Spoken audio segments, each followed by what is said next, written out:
de las vías respiratorias. ¿Está grabando? Ya empezamos la grabación. Ya se está empezando a grabar. Una parte vamos a hablar sobre el sistema respiratorio, las enfermedades del sistema respiratorio, ¿no? Y sus fármacos, y la otra, el sistema digestivo. Por mi parte, vamos a hablar la farmacología del sistema respiratorio. Acá vamos a tratar sobre los fármacos que se usan para estas enfermedades de las vías respiratorias, de las vías aéreas e inflamatorias, ¿no? Las enfermedades inflamatorias de esta parte, como es el asma o el EPOC. Estas dos enfermedades, patologías, asma o las enfermedades pulmonares obstructivas crónicas, como el nombre lo dice, son enfermedades crónicas. Vamos a ver cómo ocurre, ¿no? La fisiopatología, ¿no? Del asma primero. Primero que nada, el asma, acuérdense que es una enfermedad inflamatoria crónica de las vías respiratorias que se caracteriza por la activación de mastocitos, de eosinófilos, ¿no? Estas dos células, mastocitos y eosinófilos. ¿Cómo se activan? Por alergenos, ¿no? Que vienen desde afuera, por estímulos físicos, que empieza a activar los mastocitos. Estos mastocitos activan a los eosinófilos y generan muchos factores inflamatorios. Una de ellas, de los mastocitos, es la histamina. Otro puede generar excitocinas, leucotrienos, ¿no? Todo esto va a hacer efecto en la vía respiratoria y va a ocurrir la broncoconstricción. Primer efecto más importante, broncoconstricción. Las vías aéreas están hechas parte, ¿no? Del músculo liso. Estos factores inflamatorios hacen efecto acá y ocurre la broncoconstricción. Aparte hace efecto, ¿no? En la microvasculatura de esta zona y ocurre una fuga de ¿no? De esta célula del sistema inmune y una exudación plasmática. La mayor parte de los síntomas del asma no ocurre por esta broncoconstricción que hay acá, por culpa de los alergenos. Y es por eso que los síntomas se alivian con fármacos broncodilatadores. No, acá tenemos. También podemos suprimir la inflamación, ¿no? Toda esta cascada del sistema inmune con los corticosteroides, ¿no? Sabemos que los corticosteroides suprimen al sistema inmune. Y como pueden ver acá, ¿no? En un bronquiolo asmático pueden ver que la musculatura lisa está contraída, disminuyendo el área que pasa el aire. Y es por eso que tenemos dificultad a respirar y tos. ¿No? Y también podemos ver la secreción, ¿no? De mucosa que hay en excesivo en estas enfermedades, a comparación de un bronquiolo normal que tenía su vía aérea permeable.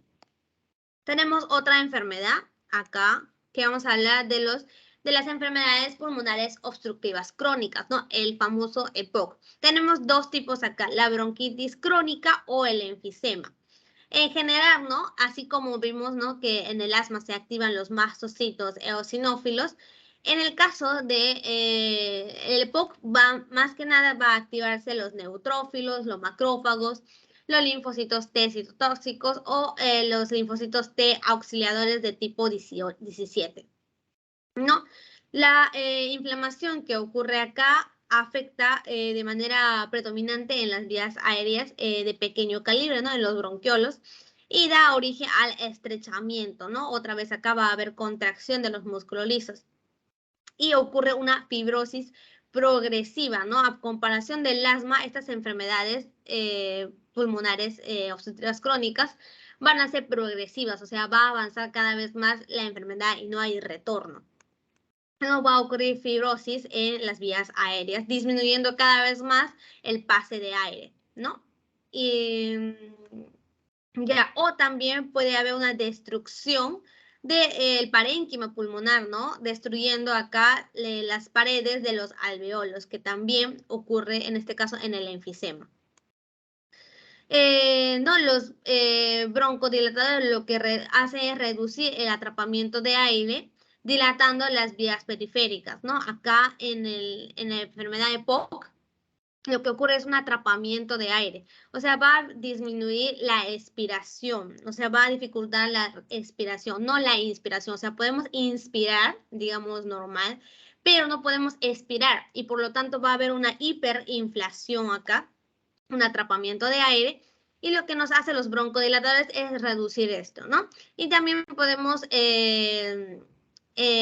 marcar, ¿no? O enfatizar acá que a diferencia del asma, algunas enfermedades acá del EPOC son más resistentes a los corticosteroides, ¿no? La inflamación que ocurre acá son más resistentes a los corticosteroides. Podemos hacer la diferencia porque vemos, ¿no? Que la inflamación que ocurre entre el asma y el EPOC, ¿no? Los mediadores son diferentes.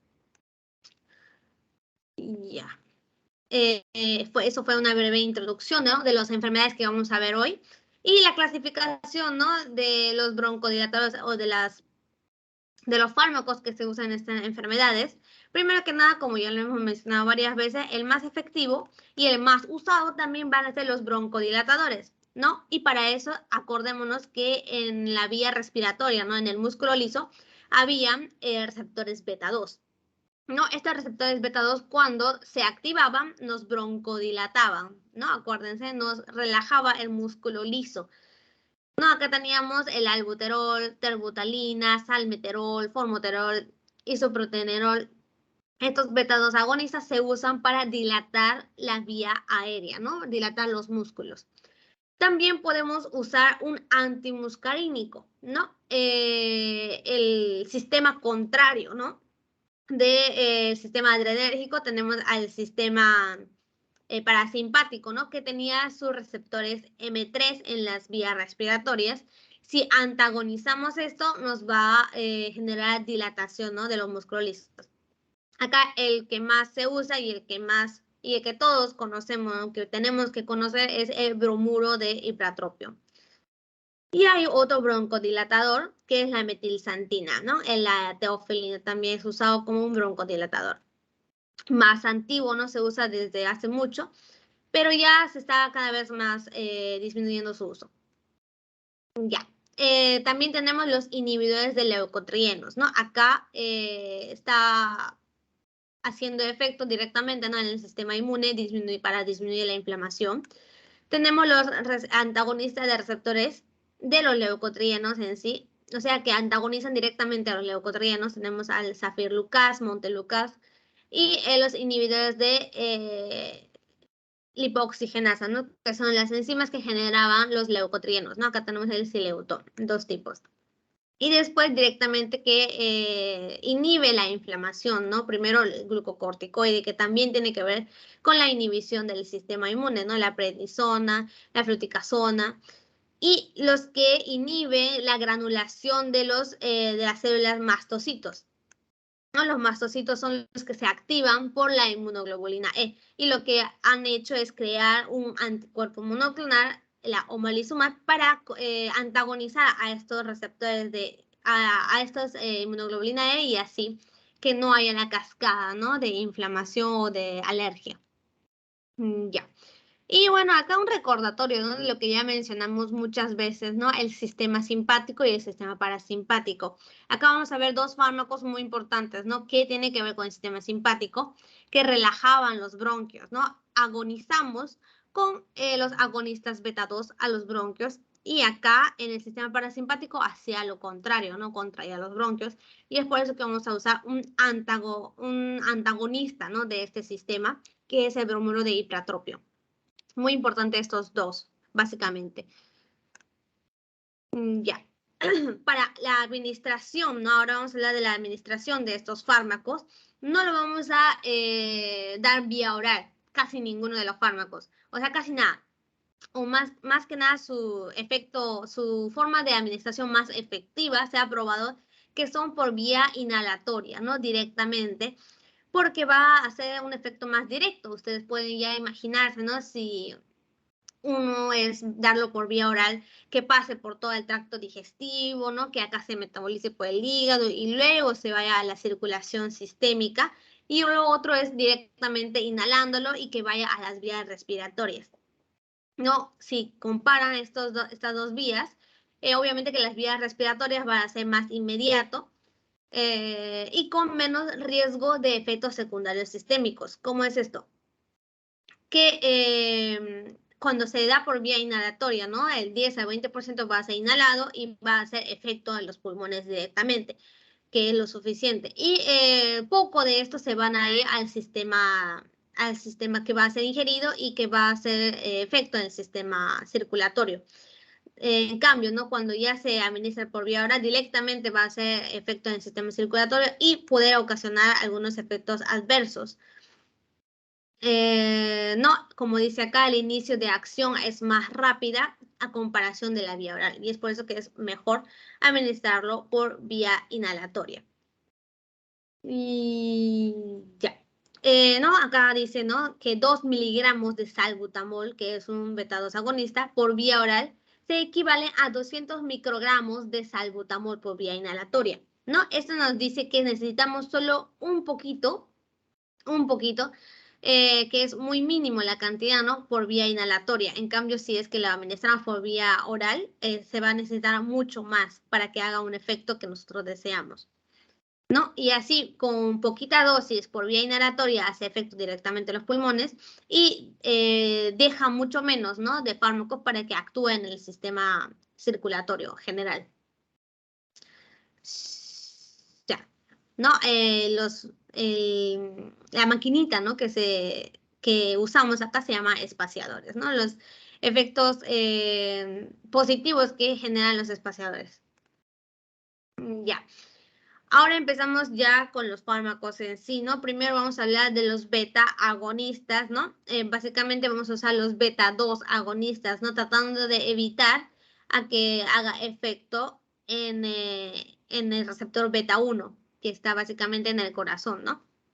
Acá va a activar a la adenilciclasa intracelular y aumenta el AMP cíclico. Acuérdense, ¿no? Cuando aumentamos AMP cíclico en los músculos lisos, lo que ocurre es una relajación muscular, ¿no? Acá podemos ver esta cascada cuando el fármaco, ¿no? Los broncodilatadores llegan al receptor beta-2, ¿no? Se activa la proteína GS, activa la adenilciclasa y aumenta el AMP cíclico, ¿no? Que era nuestro segundo mensajero. Este AMP cíclico lo que hace es aumentar la fosforilación de la proteína quinasa A, causando todos estos efectos, ¿no? Disminuyendo el calcio intracelular y así poder relajar el músculo liso de las vías aéreas. Aparte también nos da otros efectos, ¿no?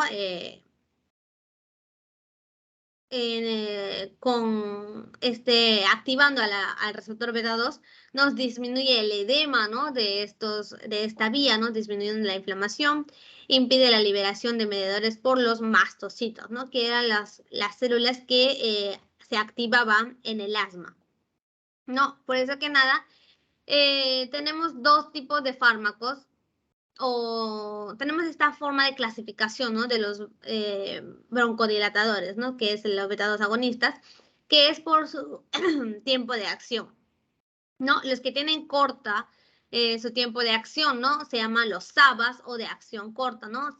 Es conocido por los SABAs. Tenemos al salbutamol o albuterol, ¿no? Que son lo mismo, acuérdense que pueden preguntarle por ambos nombres, la terbutalina y el fenoterol. Van a tener una acción de 3 a 4 horas, ¿no? Es corta su tiempo de acción y tenemos que administrar más veces al día. Esta más que nada se va a usar para una asma aguda que está grave, ¿no? Acuérdense, para un asma aguda. En cambio, tenemos a otro grupo que tiene una acción más prolongada, los LABAs, acuérdense. Tenemos al salmeterol o formoterol, ¿no? No se equivoquen de los nombres que se parecen.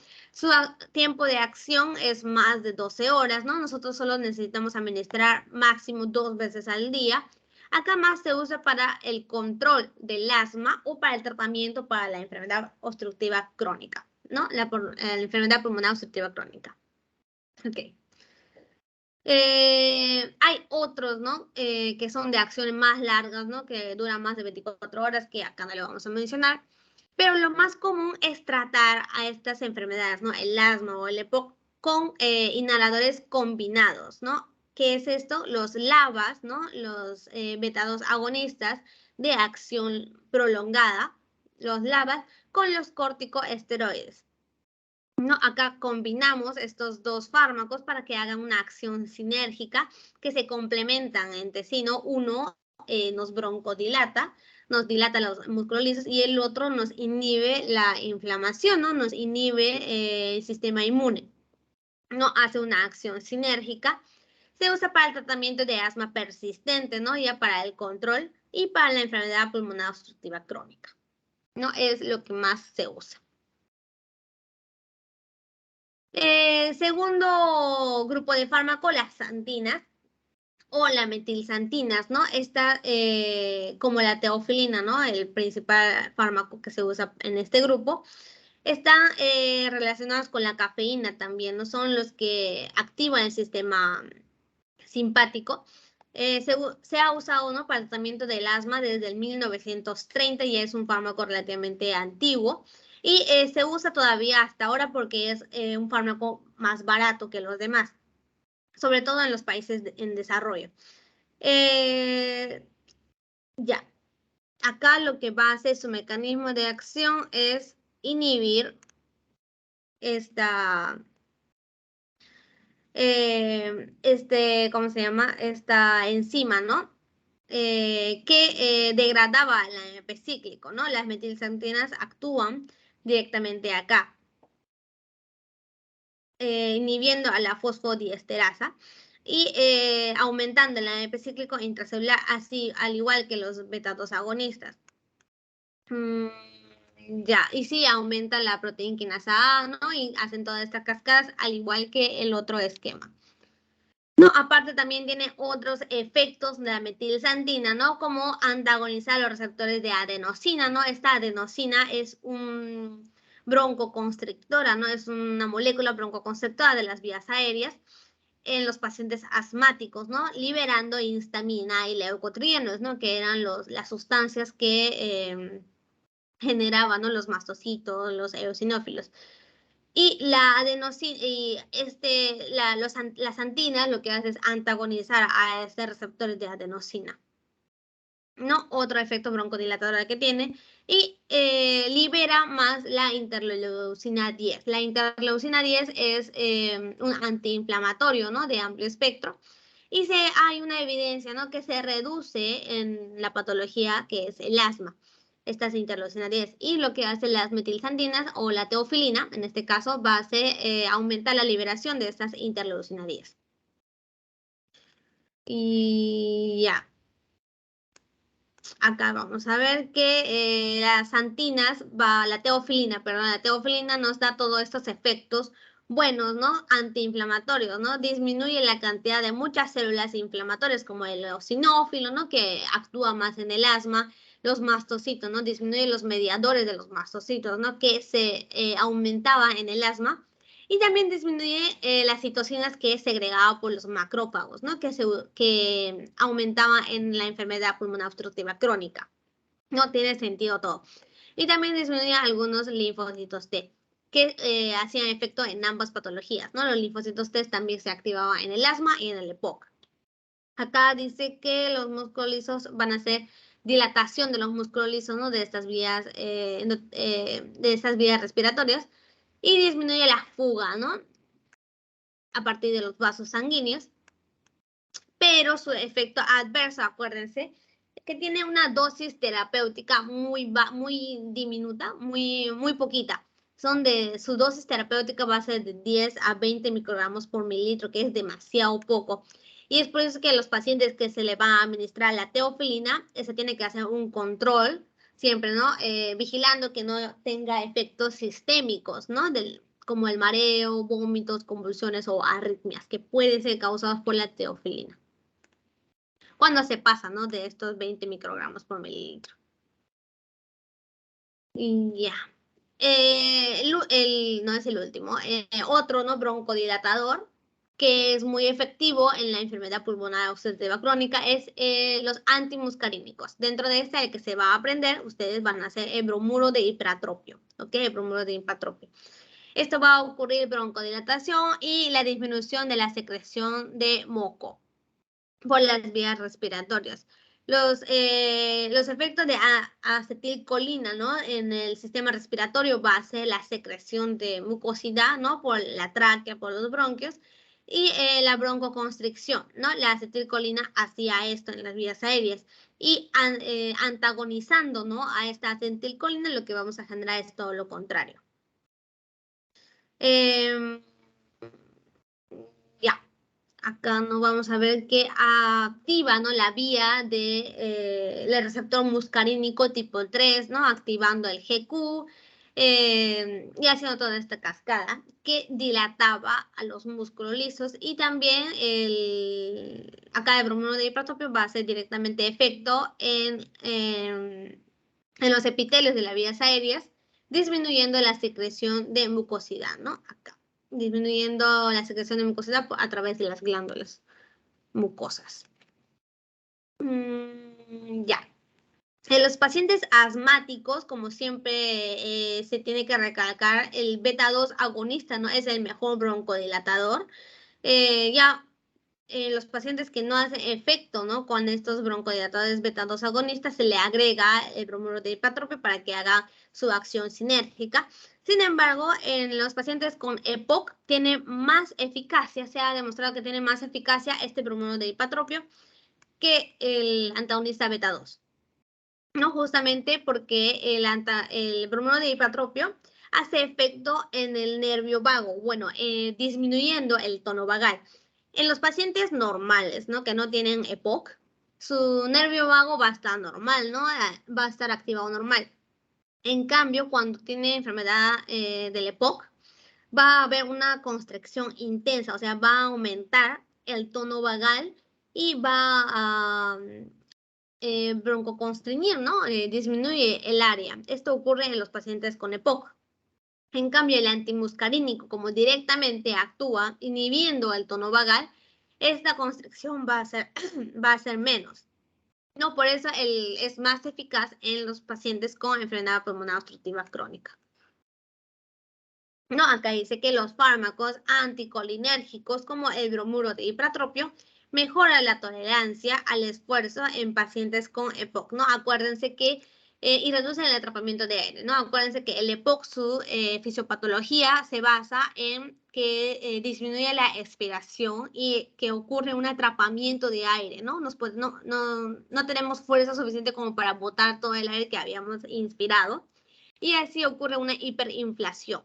Lo que hace el bromuro de hipatropio es eso, ¿no? Disminuir el atrapamiento del aire y mejora la tolerancia al esfuerzo. Y ya, acá ya vamos a hablar del grupo de los antiinflamatorios, ¿no? Dentro de eso, los corticosteroides. Un mecanismo, ¿no? Cuando hay un estímulo inflamatorio en un paciente normal, lo que ocurre es primero la activación del IKK beta, que su nombre es muy largo, es el inhibidor del factor nuclear kappa beta quinasa. Esto se va a activar a este NF-kappa beta, que es un factor de transcripción que se junta con estos dos dímeros de proteínas, ¿no? La P65 y la P50. Ambas van a ir directamente adentro de la membrana nuclear, ¿no? Al núcleo, haciendo efecto en esta proteína CBP y HAT. ¿No? En conjunto, esto va a hacer efecto en el ADN, ¿no? En la cadena del ADN, acetilando a las histonas. Cuando se acetila la histonas, lo que ocurre es se libera, ¿no? Todo lo que estaba enrollado, el ADN a las histonas se libera y nos permite a la transcripción genética. La transcripción genética de muchas proteínas inflamatorias como la citosina, las quimosinas, moléculas de adhesión, receptores de inflamación, etcétera, ¿no? O sea, todos los productos que se necesitan para una inflamación, para una cascada de inflamación, se va a generar porque hubo una acetilación, ¿no? Por parte de esta cascada. Los corticosteroides lo que hace es evitar esto, ¿no? Si le damos corticosteroides a este paciente, no se va a unir a la proteína citoplasmática GR. Este dímero, ¿no? Cuando se junta, va a ir directamente otra vez al núcleo, uniéndose con otra proteína HDAC2, esta va a desacetilar, ¿no? Va a hacer una acción contraria. Por lo tanto, las histonas van a enrollar otra vez a su ADN y va a impedir que haya una transcripción genética, ¿no? Va a impedir que se genere todas estas proteínas inflamatorias. Eso hacen los corticosteroides, ¿no? A nivel nuclear ya. Y su función es inhibir totalmente el sistema inmune, ¿no? Para que no haya secreción de mucosa, ¿no? No haya inflamación a este nivel de las vías respiratorias. Las células inflamatorias, ¿no? Acá los corticosteroides lo que hace es apoptosis de lo eosinófilo, ¿no? Que era la célula que se activaba en el asma. Disminuye la cantidad de citocinas por el linfocitos T, ¿no? Disminuye el número en sí de los mastocitos que activaban en el asma. Disminuye las citocinas del macrófago, etcétera. Acá en la célula epitelial, ¿no? Del sistema respiratorio, disminuye la citocina o los mediadores inflamatorios, disminuye la fuga. Y perdón, falta de agua. Ay, ya, me muero. Ya. Lo más importante, ¿no? En lo más importante me sale la tos. Ya, lo más importante que se tiene que acordar que se relaciona con los beta 2 agonistas es que en el músculo liso los corticosteroides aumentan los receptores de beta 2, ¿no? Cuando o sea, ya tenía la vía respiratoria en el músculo liso, ya tenía receptores de beta 2, pero los corticosteroides aumentan esta cantidad de receptores. Y es por eso que aumenta el sinergismo cuando le añadimos, ¿no? Los LABAs, ¿no? Que eran los agonistas de beta 2 de acción larga y junto con los corticosteroides, ¿no? En el inhalador combinado. No, es por eso, ¿no? Porque uno aumenta su receptor y el otro hace acción en ese receptor, ¿no? Hay un sinergismo potente acá. Es por eso que es bueno el inhalador combinado. Y aparte disminuye la secreción de moco acá. Como efectos secundarios más frecuentes, podemos, como estamos disminuyendo, ¿no? El sistema inmune, ¿no? Puede ocasionarnos candidiasis orofaringea, ¿no? La candidiasis es otra de las enfermedades, una de las enfermedades que nos puede dar cuando el sistema inmune está disminuido, ¿no? Y este justamente es un fármaco que disminuye el sistema inmune. El efecto secundario más frecuente es la candidiasis orofaringea. También puede generar disfonía o tos. No hay efectos secundarios sistémicos, ¿no? La insuficiencia y supresión de las suprarrenales, hematomas, cataratas, glaucoma, ¿no? Que no es muy frecuente. Otro de los antiinflamatorios, ¿no? Tenemos el tratamiento contra los receptores del IgE. Acá van a directamente inhibir al IgE, ¿no? A la inmunoglobulina E, que se encargaba, ¿no? De toda esta cascada de alergia. Han generado un anticuerpo monoclonal llamado omalizumab, que directamente se une al IgE, a la inmunoglobulina E, y previene, ¿no? La unión de este con su receptor específico, que es el FcRI, reduciendo, ¿no? La cantidad de inmunoglobulina E que está disponible y que desencadena la cascada de alergia. ¿No? La inmunoglobulina E tiene sus receptores en todos estos células del sistema inmune, ¿no? Los mastocitos, macrófagos, linfocitos T y eosinófilos, ¿no? Y cuando la inmunoglobulina E se unía a estas células, ¿no? Ocasionaba toda esta cascada de inflamación crónica, y en los mastocitos nos generaba mucha histamina o prostaglandinas D2 o leucotrienos, ¿no? Y por eso el omalizumab actúa directamente en la inmunoglobulina E para disminuir su cantidad y disminuir la cascada alérgica o inflamatoria. Esa era súper fácil, pero sí les viene en el examen, la omalizumab sí les viene a veces, ¿no? Que es parte de los antiinflamatorios. ¿Y qué hacen, no? Que tienen que decir que se une a los inmunoglobulina E y disminuye la cascada inflamatoria o alérgica. Ya. Como otros antiinflamatorios del grupo antiinflamatorios tenemos a los antileucotrienos, ¿no? Esta base básicamente se usa para un asma atópica, ¿no? Que es un asma causado por enfermedades previas, ¿no? Inflamatorias, como la rinitis, dermatitis o migraña, ¿no? A los pacientes que tuvieron esto y que tienen asma, ¿no? Se le puede dar a estos antileucotrienos. No se le administra mucho, ¿no? No es muy común porque tiene un alto costo, ¿no? Los antileucotrienos. Pero sí, en asma persistente, ¿no? Que no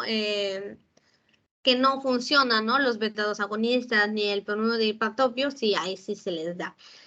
Y ustedes saben, ¿no? De esta cascada, ¿no? Del ácido araquidónico, ¿no? Habíamos visto en los antiinflamatorios no esteroideos, ¿no? Que inhiben la ciclooxigenasa, no disminuyendo toda esta generación de prostaglandina o tromboxanos. Teníamos otra vía, ¿no? Que era la vía de la lipooxigenasa, que es otra enzima, que nos generaba todos estos leucotrienos, ¿no? Los leucotrienos. Los leucotrienos, ¿qué hacían? Básicamente hacían vasoconstricción, aumenta la permeabilidad vascular, ¿no? Aumentaba toda esta función del sistema para que las células del sistema inmune puedan activarse y hacía broncoconstricción también. Los leucotrienos en las vías respiratorias. Y es por eso que se han creado fármacos antileucotrienos, que son dos tipos. Uno que actúa directamente en la enzima lipooxigenasa, ¿no? Inhibiendo la generación de todos estos leucotrienos. Tenemos al sileutón, ¿no? Al sileutón, que inhibe a la lipooxigenasa para que no genere los leucotrienos. Y otros antagonistas directos del leucotrieno, que tenemos al montelukast, pranlukast y safirlukast. ¿Ok? Estos van a antagonizar directamente a los leucotrienos que se han generado, ¿no? Por la vía lipoxigenasa. Ya inhibimos todas estas cosas, ¿no? Que generamos los leucotrienos, ¿no? Broncoconstricción, reclutamiento de eosinófilos, secreción de moco y exudación plasmática. Todo esto se inhibe antagonizando la vía de leucotrienos. Las indicaciones para este tratamiento, ¿no? Este tratamiento se basa en la administración de estos fármacos por vía subcutánea, ¿no? Una inyección subcutánea cada 2 a 4 semanas, ¿no? Y se usa para el tratamiento de una asma grave, ¿no? Que no podemos disminuirlo con otros fármacos. También pacientes con asma no controlado, ¿no? Pacientes con asma al ejercicio o pacientes que no funcionaron los corticosteroides inhalatorios, ¿no? O en pacientes, como les dije, en asma atópica, ¿no? Que tienen rinitis alérgica concomitante muy grave, ¿no? Y también tiene asma. Ya, eso sería todos los fármacos para estas patologías, ¿no? Asma bronquial, enfisema, ¿no? Y bronquitis crónica, ¿no? Teníamos a los broncodilatadores, a los antiinflamatorios, ¿no? Y a los antagonistas de los leucotrienos, ¿no? Tenemos acá un mapa conceptual que nos resume todo esto. Hoy no hemos mencionado sobre los mucolíticos y los antitusígenos, ¿no? Que están los antiexpectorantes. Esos fármacos también lo pueden repasar ustedes mismos, no es para nada difícil. Ya, solo esos dos grupos no lo hemos mencionado hoy, pero los demás ya está. Que no era tan difícil la clase, creo. Ya, si hay alguna pregunta o quieren que repita algo, me lo dicen para repetirlo ahorita antes que Alessandra comparta su PPT.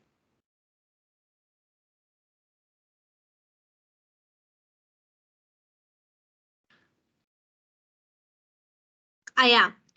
Acá me dicen que repita sobre el mecanismo de acción de los antimuscarínicos, ¿no? El antimuscarínico simplemente antagonizan, ¿no? La vía parasimpática. La vía parasimpática, lo que hacía en el sistema respiratorio, ¿no? Acá podemos ver. ¿Dónde era? Ya. La vía parasimpática, ¿no? Que es el sistema de descanso o digestión. No necesitaba mucha energía, por lo tanto no necesitaba mucho oxígeno. ¿No? Cuando se activa mucho el sistema parasimpático, lo que ocasionaba era contraer a los bronquios, ¿no? Contraer a los bronquios. En la enfermedad, por ejemplo, ¿no? De la enfermedad del EPOC, que es la enfermedad pulmonar obstructiva crónica, lo que hace es aumentar este tono vagal, ¿no? Aumenta el tono vagal y hace una constricción del músculo liso intenso. Y los antimuscarínicos es un antiparasimpático, antinervio vago, ¿no? O sea, disminuye la función del nervio vago, que es parte del sistema parasimpático, y es por eso que disminuye la constricción de estos músculos lisos de esta vía respiratoria. ¿Cómo lo hace? Uniéndose al receptor muscarínico tipo 3, ¿no? Al receptor muscarínico tipo 3 y inhibe toda su cascada. ¿No? Estos receptores muscarínicos 3 está en el músculo liso de los bronquios y también en el epitelio aéreo, ¿no? De las vías respiratorias. ¿No? Disminuye la secreción de moco y también nos hace broncodilatación. Eso hacen los antimuscarínicos. ¿Sí? ¿Entendido? Ya, espero que sí. Si hay otra cosa que quieren que repita, lo hago. Si no, ya que Alessandra comparta. Está raro mi garganta hoy.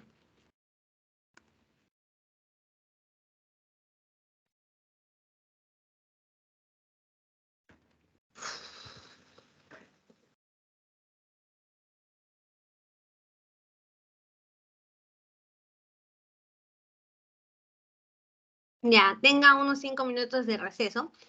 Ya. Ahí en el pretest había una parte donde ustedes tenían que llenar las notas de parciales. Los que ya han estado en asesorías, ¿no? Ya saben que nosotros los asesores tenemos que entregar un reporte, ¿no? Al decano. Y en esto se basan sus notas de parcial así sinceras. No tienen que añadirle ni un punto ni 2 puntos, ¿no? Sus notas sinceras de cómo les fue. Y a ver si estas notas no tienden a ser un poquito más que los que no están participando en la asesoría, ¿no? Y otra cosa que sí otra vez nos ha recalcado el profesor, ¿no? Que es el encargado de este programa, es que hay muchos chicos que no están participando en las asesorías, pero que sí están en los grupos, ¿no? De las asesorías. Y están ocupando espacios, ¿no? Innecesarios, ¿no? De los que podían entrar otros estudiantes, ¿no? Ya vamos a abrir la convocatoria otra vez a otros estudiantes que ahorita no están en la asesoría, pero que son bienvenidos a la asesoría, ¿no? Obviamente retirando a los estudiantes que no están participando ni llenando el forms de participación, ¿no? De la asistencia. Así que cuidado con sus asistencias, ¿no? Ya saben que tienen que dar el pretest, el posttest y llenarlo todo para que cuente como una asistencia de una clase. Y bueno, chicos, empezamos con los fármacos gastrointestinales. Creo. ¿Sí?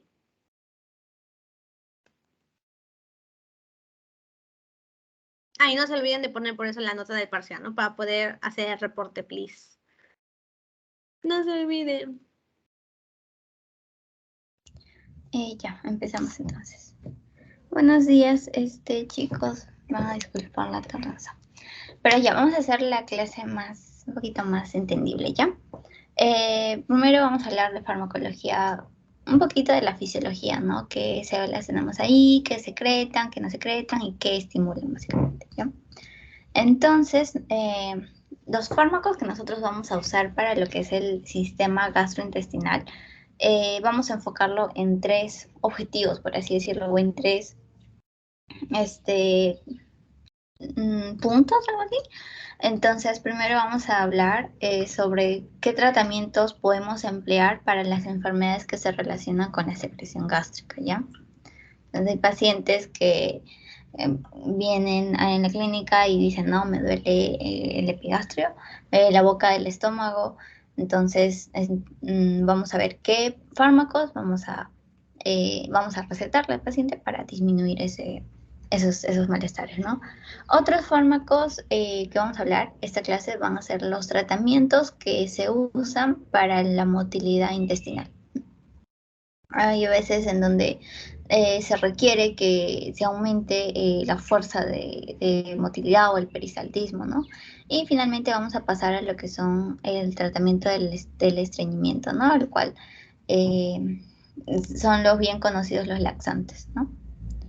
Ya, entonces, en esta imagen, la primera imagen que vemos acá, es una, por así decirlo, es un resumen de la fisiología. ¿Por qué? Porque acá vemos a lo que son las células parietales, ¿no? Las células parietales. Estas células parietales, bueno, su ubicación, bueno, importante que se acuerden ya, se encuentran en el cuerpo y más importante aún es que se acuerden qué secretan, ¿ya? Las células parietales van a secretar lo que es ácido clorhídrico y factor intrínseco, ¿ya? Células parietales, ácido clorhídrico y factor intrínseco. También tenemos las células principales, ¿no? Estas células principales que van a secretar pepsinógeno, ¿ya? Pepsinógeno. Luego tenemos a las células G. Estas células G van a secretar gastrina, pero a la circulación, ¿ya? Estas células G se activan, por así decirlo, cuando el estómago se distiende por la comida, secretan gastrina para que puedan liberar ácido gástrico, ¿ya?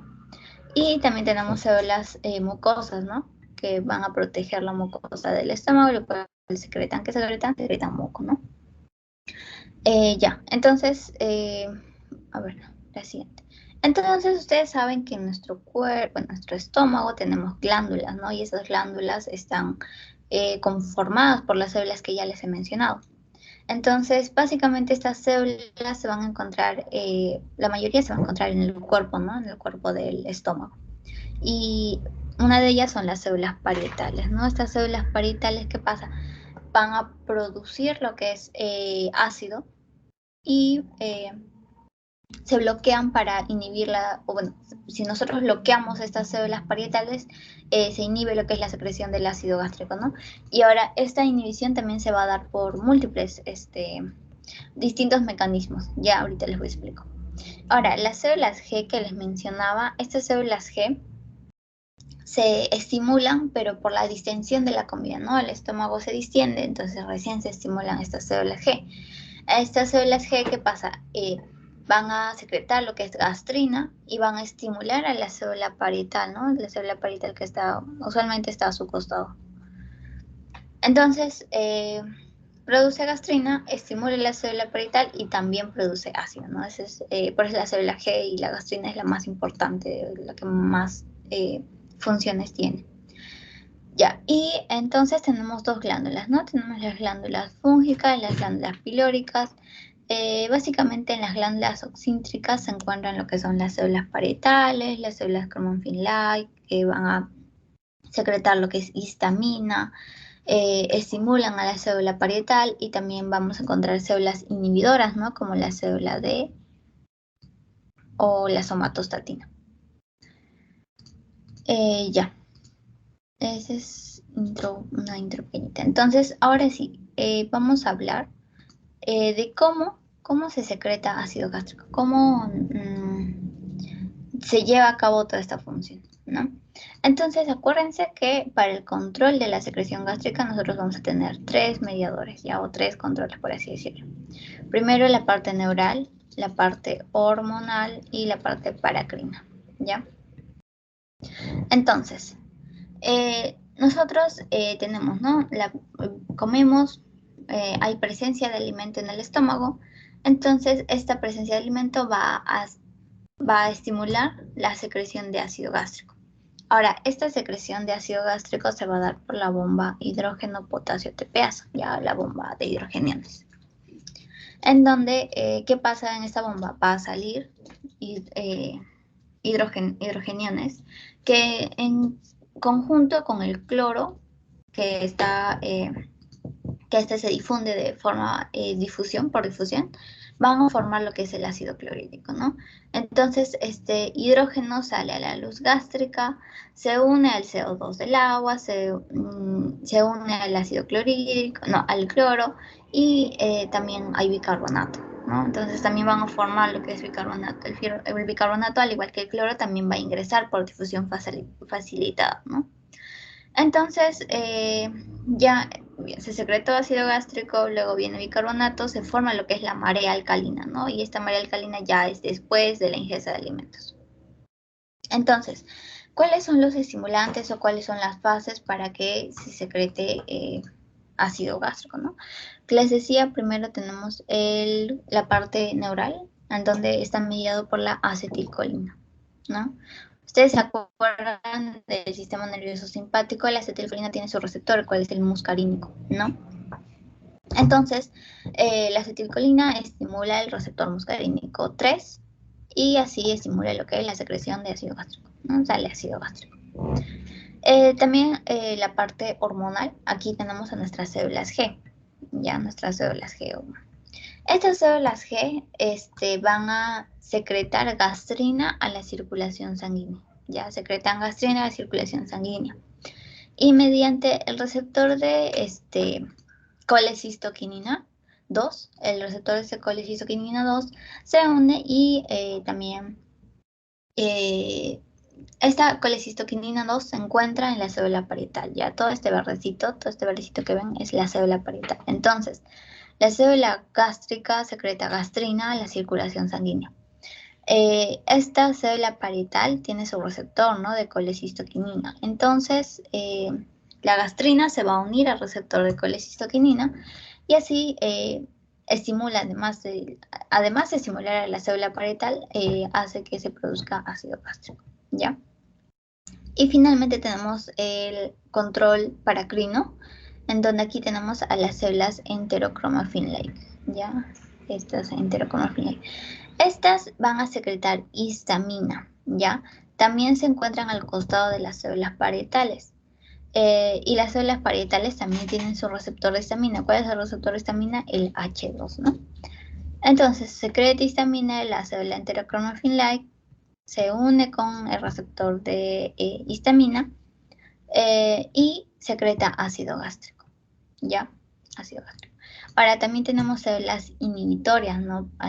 Como tenemos células estimuladoras, también tenemos células inhibitorias. Entonces, las que van a realizar la función de inhibición van a ser las células D y la somatostatina, ya que inhiben básicamente la secreción gástrica.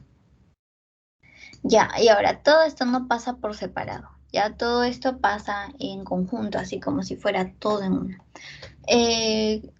Ya, a ver, entonces, a ver, aquí está en todo en conjunto, ¿no? Tenemos primero la acetilcolina.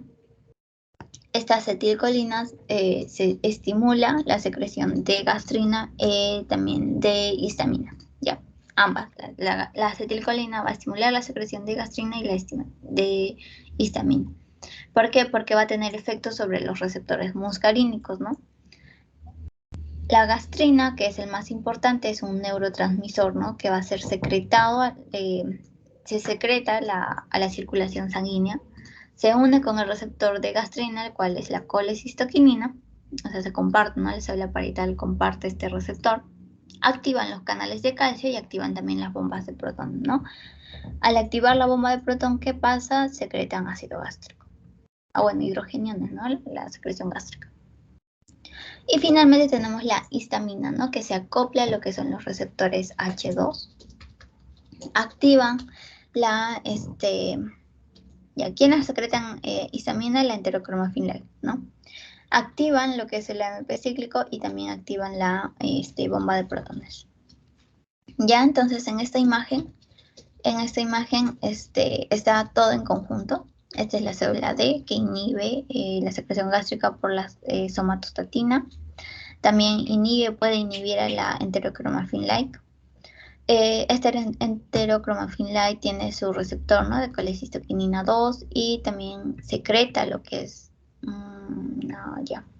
secreta, ¿dónde está mi puntero? Secreta lo que es histamina, ¿no?, al receptor. Y esta verde grande es la célula parietal. Esa célula parietal tiene a la bomba de protones, ¿ya? Entonces, podemos decir que la célula parietal es estimulada por la acetilcolina, es estimulada por la gastrina, es estimulada por la histamina. Entonces, tiene varias vías de activación, ¿no? O sea, no es solo uno.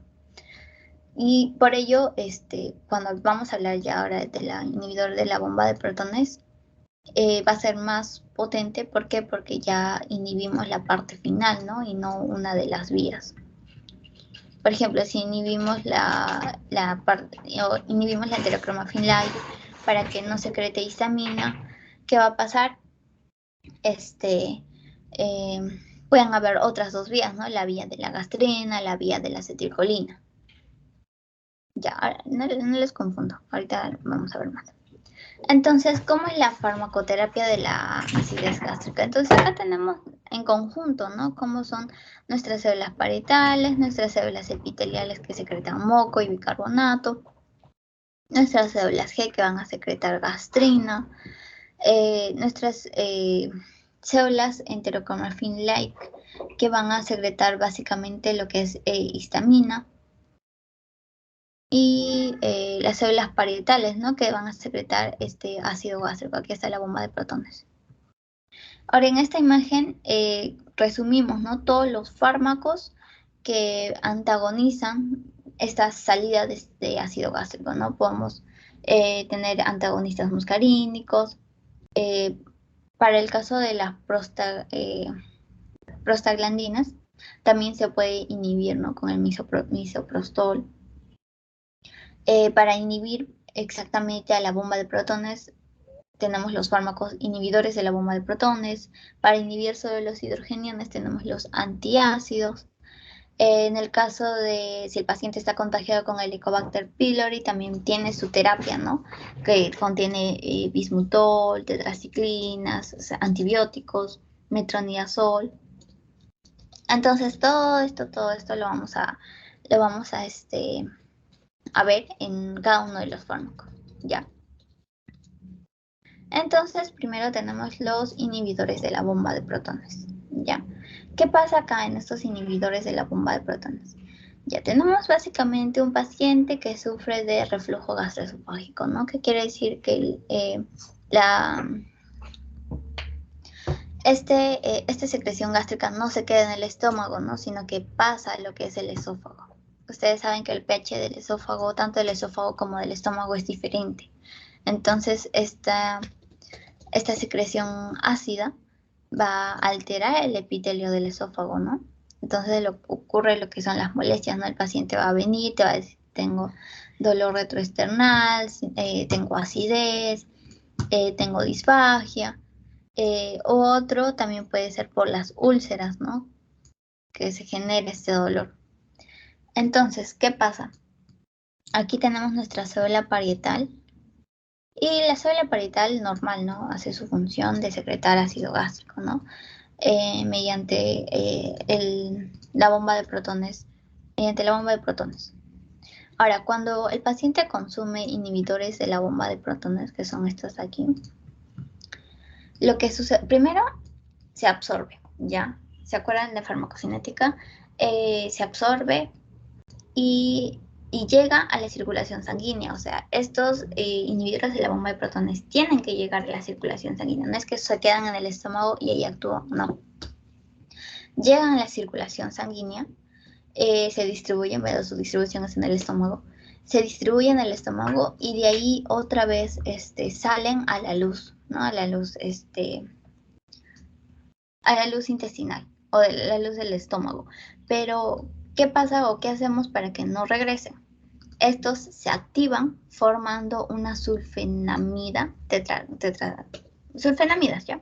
Sulfenamidas que catalizan los protones. Otro dato importante de estos inhibidores de la bomba de protones es que son profármacos. Entonces, ¿qué decimos de los profármacos? Que estos profármacos se activan cuando recién se han metabolizado, ¿no? Entonces, estos profármacos necesitan un pH menor a 5 para poder recién activarse, pero es que no se activan en la circulación sanguínea, no se activan. Cuando llegan al estómago recién empiezan a activarse. Entonces, estos inhibidores de la bomba de protones, ¿qué pasa? Se difunden en las células parietales, entran aquí a las células parietales dentro de la glándula oxíntica del estómago, ¿no? Y se van a empezar a acumular en lo que son estos canalículos, se empiezan a acumular, ¿ya? Se empiezan a acumular. Ahora, estos canalículos, ¿qué les decía? Aquí se encuentran los inhibidores, la bomba de protones, ¿no? La bomba de protones. Entonces, si estos inhibidores de la bomba de protones se acumulan, se acumulan, se acumulan, se forman, catalizan los protones formando sulfenamidas, para que no vuelvan hasta a la circulación sanguínea, o sea, que eviten, ¿no?, que regresen a la circulación sanguínea. Y además de ello, se unen covalentemente a la bomba de protones, por eso se les dice, por eso se les llama así, inhibidores de la bomba de protones. ¿Por qué? Porque forma sulfenamidas para no regresar a la circulación sanguínea y se une covalentemente a la bomba de protones, ¿ya? No, o sea, no se pueden desligar, es una unión irreversible.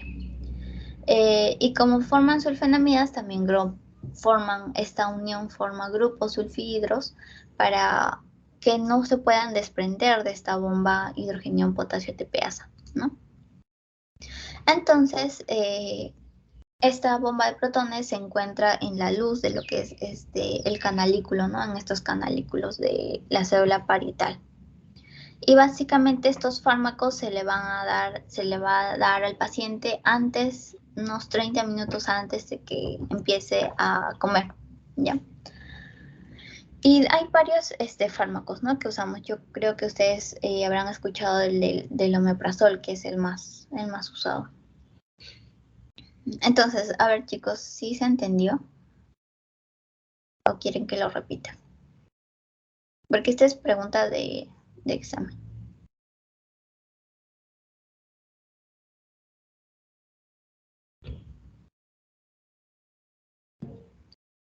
Chicos, ¿están ahí?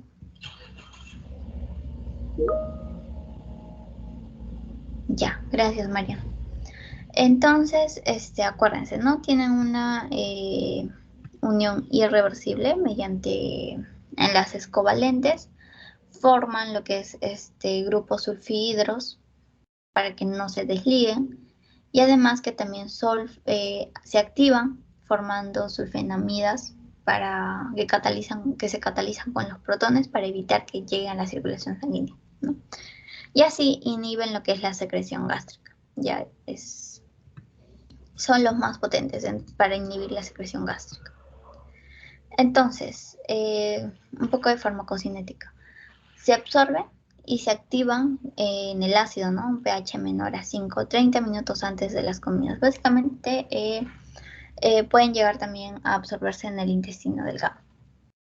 Ahora, se metabolizan en el hígado, tienen una inhibición irreversible, se distribuyen por las proteínas plasmáticas y se excreta por el metabolismo hepático, ¿no? Ahora, dentro de sus efectos adversos, bien, primero indicaciones.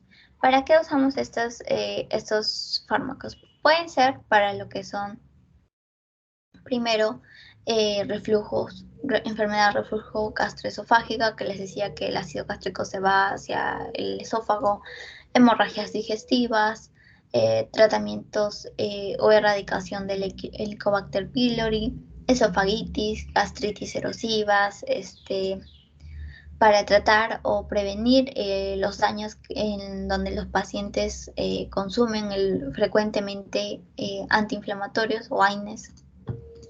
Y van a haber efectos adversos, ¿no? Va a haber, esto es muy raro, pero pueden haber náuseas, puede haber dolor abdominal, estreñimiento, diarrea, a veces dolor en las articulaciones, ¿no? Artralgias, miopatías, y tiene interacciones con otros fármacos, como la warfarina, el clopidogrel, el diazepam. Entonces, a veces el omeprazol ya no se usa, ¿no? Bueno, si es que tiene interacción, a veces lo cambiamos con lo que es el pantoprazol. ¿Por qué? Porque estas interacciones tiene varias interacciones, ¿no? Con el clopidogrel, con la warfarina, el citalopram, la fenitoína, la digoxina. Entonces, se puede hacer el cambio, ¿no?, de este omeprazol por el pantoprazol. Y ahora, este fármaco, como si inhibe la secreción de ácido gástrico, también va a disminuir lo que es la absorción de calcio, ¿no? O sea, va a haber menos calcio sérico.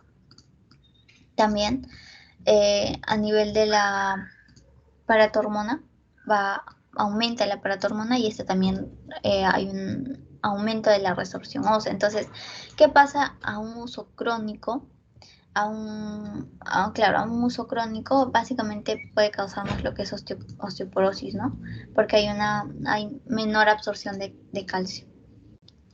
¿Y qué fármacos tenemos? Dentro de todos los fármacos tenemos primero, tenemos al dexlansoprazol, tenemos al esomeprazol, lansoprazol, omeprazol, pantoprazol, robeprazol.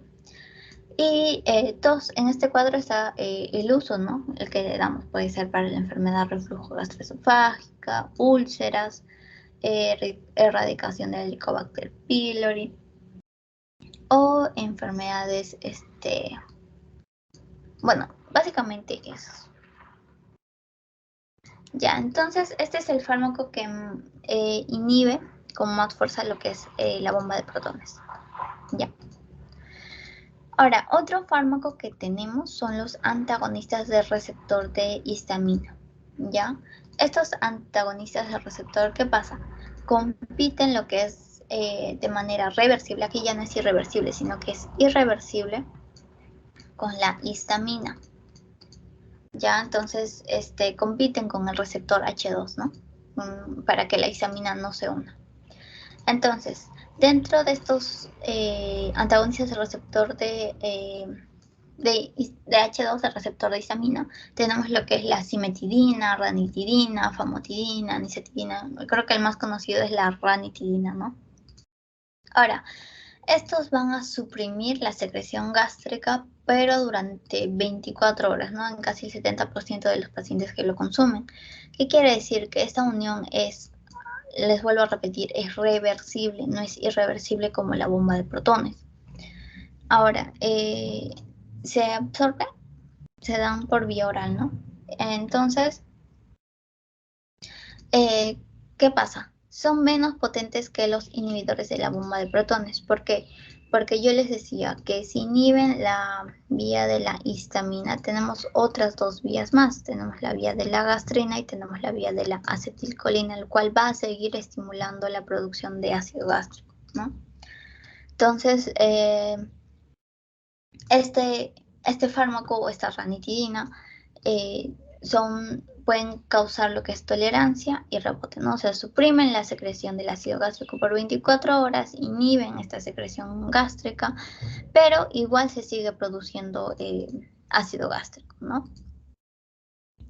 Ahora, se requiere que haya una reducción de la dosis en los pacientes que básicamente tienen patologías en lo que es patologías renales, ¿no? La disfunción renal. ¿Y para qué la usamos? Básicamente para que las úlceras gástricas cicatricen, para que las úlceras duodenales cicatricen, para el reflujo gastroesofágico, que no está complicado, para prevenir úlceras por estrés, ¿no? Ahora, ¿cómo es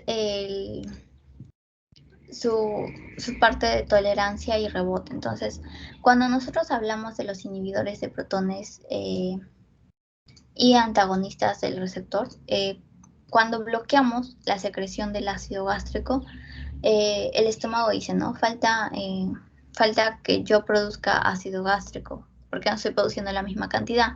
Entonces, al estar bloqueada la histamina, ¿qué hace? Aumenta la producción de gastrina, ¿no? Entonces, los inhibidores de la bomba de protones, o sea, los fármacos que hablé anteriormente, son irreversibles, son más eficaces que estos fármacos, que estos antagonistas del receptor de histamina 2. ¿Ya? Y ahora, tienen un fenómeno de tolerancia llamada taquifilaxia. ¿Por qué? Porque al ver que el camino de la histamina está bloqueado, la producción de ácido va a encontrar otro camino, ¿no? Como les decía, puede encontrar el camino de la acetilcolina o puede encontrar el camino de la gastrina. Entonces, después ya de pasado 3 a 4 semanas que el paciente ha usado constantemente estos antagonistas del receptor de histamina, va a tener nuevos picos de acidez, ¿no? ¿Qué quiere decir? Que con estos antagonistas estaba bajando la acidez, pero de un tiempo empieza a aumentar, ¿no? Empieza a aumentar esta acidez. Entonces, tampoco nos llega a tener un efecto terapéutico deseado, ¿no? Lo que significa que nosotros no podemos usar por un tiempo prolongado estos antagonistas del receptor de histamina, que quiere decir que no podemos abusar de estos fármacos, ¿ya? Y ahora, un paciente que se le ha dado mucho tiempo inhibidor de la bomba de protones, también no se le puede retirar bruscamente, sino que se tiene que suprimir el ácido para poder retirarlo. Entonces, y para poder proteger la mucosa, ¿no? En ese caso también tenemos lo que es el siguiente grupo de fármacos que aumentan la defensa de la mucosa. Entonces, para poder retirar nosotros tanto los inhibidores de la bomba de protones o los inhibidores de los antagonistas del receptor de histamina, tenemos que preparar la mucosa, ¿no? Para que no sufra un daño. Entonces, ahí tenemos los que aumentan nuestra defensa de la mucosa, tenemos al misoprostol y al sucralfato, ¿ya? Ahora, este misoprostol es un análogo de la prostaglandina E1, ¿ya? ¿Qué pasa? Se une al receptor activando la proteína G inhibitoria. Esta proteína G va a inhibir la secreción de ácido gástrico y sus efectos, va a tener efectos protectores sobre la secreción de moco, sobre la secreción de bicarbonato, va a mejorar el flujo sanguíneo a la mucosa. Entonces, ¿qué pasa con esta mejora de flujo sanguíneo, con esta protección de secreción de ácido de moco o de bicarbonato? Va a hacer que la mucosa o el epitelio gástrico se empiece a reparar, ¿no? Le das tiempo para que se repare. Estamos en la diapositiva fármacos que aumentan la defensa de la mucosa gástrica. Todos lo ven, chicos, es un cuadro azul. Sí, yo sí lo veo. Ya, debe ser el internet, chicos. A ver otra vez.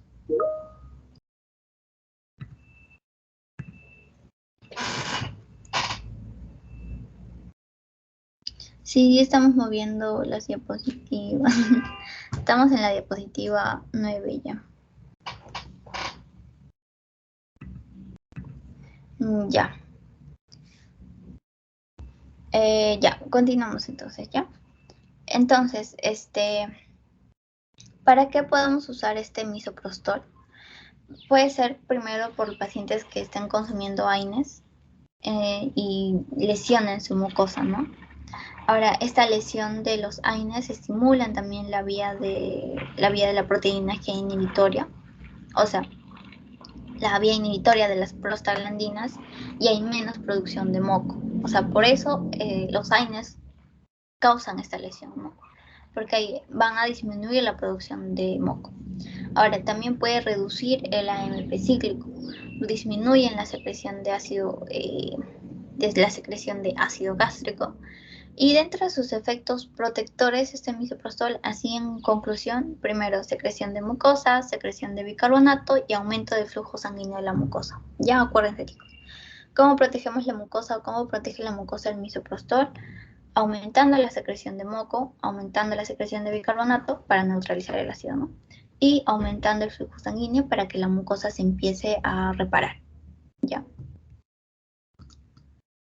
¿Qué más? ¿Qué más?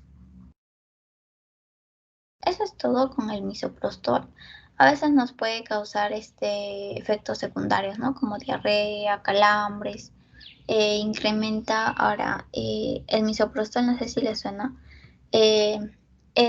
incrementa uno de sus efectos adversos o efectos secundarios es incrementar la contractibilidad uterina.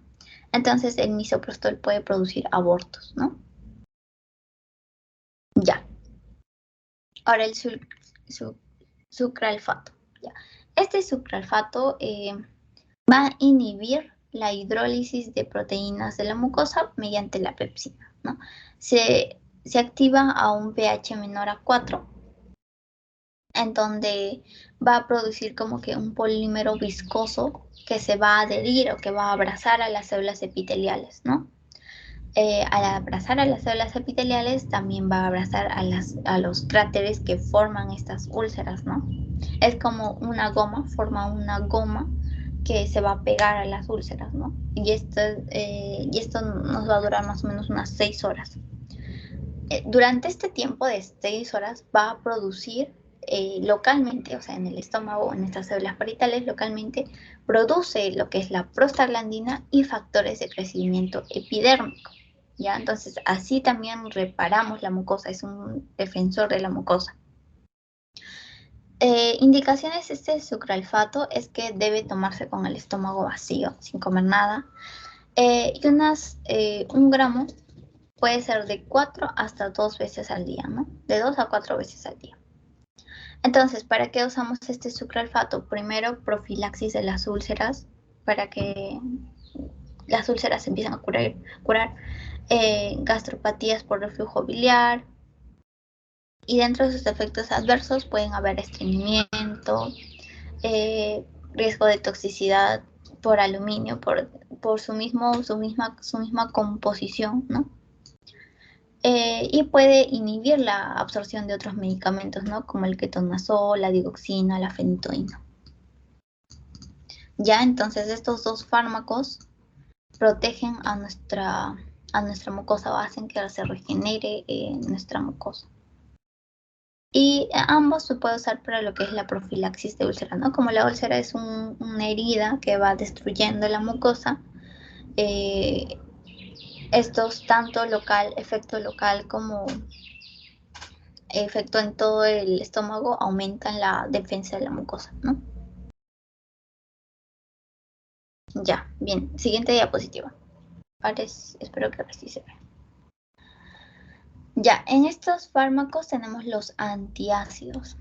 Estos antiácidos, obviamente, tenemos fármacos que actúan como placebos, ¿ya? No hacen nada en la secreción gástrica. Pero estos antiácidos son mejores que los placebos, pero inferiores a las bombas de inhibidores la bomba de inhibidor de protones, ¿no? ¿Qué pasa? Aquí tenemos al bicarbonato de sodio, al bicarbonato de calcio, al malgaldrato. Entonces, tanto estas sales, ¿no? Estas sales de aluminio, sales de magnesio, se utilizan para lo que es elevar el pH en la luz del estómago. Elevan el pH y a la vez neutralizan este ácido, ¿no? Entonces, neutralizan el ácido, por eso dicen antiácidos, y disminuyen los efectos de la pepsina. Entonces, estas sales que les decía de aluminio, de magnesio, inactivan lo que es la pepsina, ¿no? Van en contra de lo que es la pepsina. Y dentro de ellos tenemos al bicarbonato de sodio. Este bicarbonato es el que más se usa, este bicarbonato. ¿Por qué? Porque va a neutralizar con más efectividad el ácido. Va a ser hidrosoluble y se absorbe más rápido en el estómago, ¿no? Entonces va a tener esta carga alcalina, ese bicarbonato de sodio tiene una carga alcalina y de sodio implica a veces efectos adversos para pacientes que tienen insuficiencia cardíaca o renal, ¿ya? Ahora también tenemos el uso de bicarbonato de calcio. También va a neutralizar la acidez, neutraliza los hidrogeniones y libera, uno de sus efectos adversos es liberar CO2, ¿no? Entonces, ¿qué pasa a un paciente que libera CO2? Puede causarle eructos, puede causarle náuseas, puede distender su abdomen, puede causarle flatulencias, ¿ya? Esos son de sus efectos adversos. Otro es el malgaldrato o hidróxido de magnesio. También va a reaccionar con rapidez. Y también, como tiene aluminio, vienen acaso, tiene magnesio y aluminio. Entonces, el magnesio actúa con rapidez y el aluminio tiene una reacción lenta. Entonces, como que rápido y lento, ¿no? Estos fármacos se toma después de cada comida, después de 1 a 3 horas es cada alimento y al acostarse 7 veces al día, ¿no? Y los que tienen más efecto dentro de toda la gama de los antiácidos son los que vienen en presentación de polvo o tabletas, ¿no? Ahora, no sé, estos antiácidos no se usan. Se usan porque actúan inmediatamente, pero no son nuestros fármacos de primera línea, ¿no? No son fármacos que actúan sobre el mecanismo, claro, el mecanismo en sí de la producción de ácido gástrico. Y dentro de los efectos adversos puede elevar el pH urinario, puede causar insuficiencia renal, con osteoporosis, encefalopatías, miopatías, hipercalcemias. Puede causar el síndrome de la leche alcalina, ¿no? Como es la alquilosis, hipercalcemia e insuficiencia renal. Puede alterar la absorción de varios medicamentos y no se debe administrar a personas con hipofosfatemia, ¿no? Puede causar lo que es estreñimiento debido a al aluminio causa estreñimiento, las sales de aluminio causan estreñimiento o diarreas en el caso de lo que es el magnesio, ¿ya? Entonces este es antiácidos. Más que nada el bicarbonato, que es el que más usamos. Ya. Ahora los alginatos y las sales de bismuto coloidal. Estos alginatos vienen de un alga, por eso alginatos provienen de un alga. ¿Y qué pasa? Más que todo esto lo vamos a usar para lo que es el Helicobacter pylori. ¿Por qué? Porque estos alginatos forman una balsa, como un plástico que no pueden penetrar nadie, ¿no? Que va a flotar en la superficie del contenido gástrico, ¿no? Entonces, esta capa va a impedir que haya reflujo ácido gástrico hacia el esófago, ¿no? Que el ácido gástrico se suba hacia el esófago. Y es por ello que estos alginatos son los más útiles en lo que es el ERGE, ¿no? La enfermedad reflujo gastroesofágica. Ahora, todos los pacientes van a tolerar muy bien estos alginatos, no afecta lo que es la secreción gástrica porque no tiene que ver nada con la bomba de ácido gástrico, con la gastrina, la hisamina, no, nada. Solo es formar una especie de balsa que evite que el ácido gástrico se eleve al esófago, ¿no? Y ahora tampoco va a prevenir la formación de úlceras pépticas ni favorece su cicatrización, ¿no? Porque no va a tener uso en lo que es todo el estómago, sino que simplemente evita que el ácido gástrico se vaya al esófago. Y ahora, los sales de bismuto coloidal es parte del tratamiento del Helicobacter pylori. ¿Ya? No sé si ahora lo han implementado en su teoría o lo implementen en su teoría, pero a mí solo lo dijeron a modo de comentario en la teoría sincrónica y me vino en el examen. Entonces, por eso les menciono acá las sales de bismuto coloidal o el bismutol, que es el más conocido, no tiene un poder antiácido, pero cuando se encuentra en agua, forma un coloide, ¿no? Entonces, va a quelar los aminoácidos, quelar las glucoproteínas y todo esto específicamente en la úlcera, en el nicho ulceroso. Entonces forma como un coágulo color blanco que es insoluble, que se une a esta úlcera, ¿no? Generando una barrera. Entonces, además de ello, incrementa la síntesis de prostaglandina, aumenta la producción de bicarbonato y eso con respecto al Helicobacter pylori. Ahora, con respecto al reflujo de bilis al estómago, o sea que aquí el paciente siente síntomas irritativos. También estas sales de bismuto coloidal se une a las sales biliares. Entonces, acuérdense, sales de bismuto coloidal forma como un coágulo blanco que es insoluble en la superficie de las úlceras, se une a las sales biliares, incrementa la síntesis de prostaglandinas para que ayude a su cicatrización, ¿no? Y ahora, aparte de ello, tiene una actividad antibacteriana con el Helicobacter pylori. Entonces, tiene un 10% de actividad antibacteriana. Entonces, ¿qué les quiero decir con eso? Si tu tratamiento de Helicobacter pylori llega a una terapia de un 80%, o sea, estás seguro de un 80% de que vas a eliminar al Helicobacter pylori con este tratamiento, ¿no? Con tus antibióticos, con tu inhibidor de bomba de protones. Pero si tú le aumentas sales de bismuto coloidal más, tienes un 10% más, o sea, ya un 90% en total, para eliminar este Helicobacter pylori, ¿no? Ya tienes más chances de que el paciente se cure. Ahora, y dentro de sus efectos adversos tenemos el oscurecimiento de las heces y la lengua, ¿no? Usualmente el paciente ve este oscurecimiento color verde, un verde petróleo. Entonces, este es uno de esos efectos adversos tanto del bismuto que puede darse en las heces o en la lengua. Muy bien, chicos, esta es los fármacos que actúan contra la secreción gástrica. Ahora vamos a hablar los fármacos o el tratamiento para la alteración o la alteración de la motilidad gastrointestinal, ¿ya? Pero esperen un momento, mi laptop se está bajando la batería. A ver.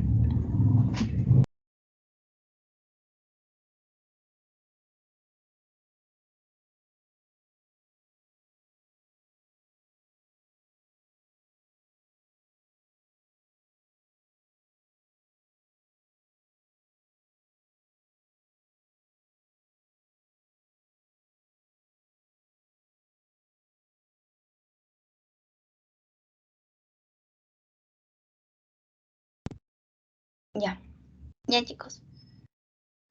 Entonces acá vamos a hablar un poco sobre la motilidad, ¿no? La motilidad gastrointestinal. Tenemos que acordarnos que el sistema digestivo está inervado, ¿no? Está inervado, tenemos el sistema nervioso parasimpático con sus fibras del nervio vago que llevan acetilcolina y actúan a nivel de los plexos mintéricos.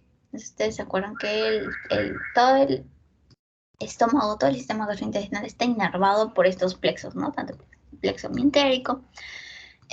Y acuérdense, el parasimpático aumenta la motilidad, ¿ya? Y el simpático disminuye la motilidad, ¿ya? Entonces, el sistema nervioso simpático que disminuye la motilidad viene, ¿no? Con lo que es la noradrenalina, actúa a nivel muscular, los plexos mintéricos, todo para aumentar y disminuir la motilidad, ¿no? Entonces, ¿qué pasa?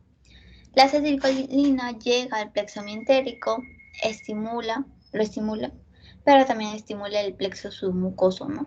Para la estimulación de la secreción. Entonces, esta acetilcolina, que viene del sistema parasimpático, aumenta la motilidad. Y la serotonina también va a tener efectos sobre la motilidad. Entonces, la serotonina, acuérdense, no sé si se acuerdan, pero tiene sus receptores, ¿no? Que son 5HT1, 5HT2, 5HT3.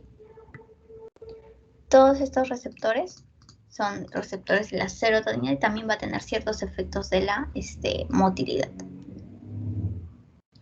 Ya. Entonces, tenemos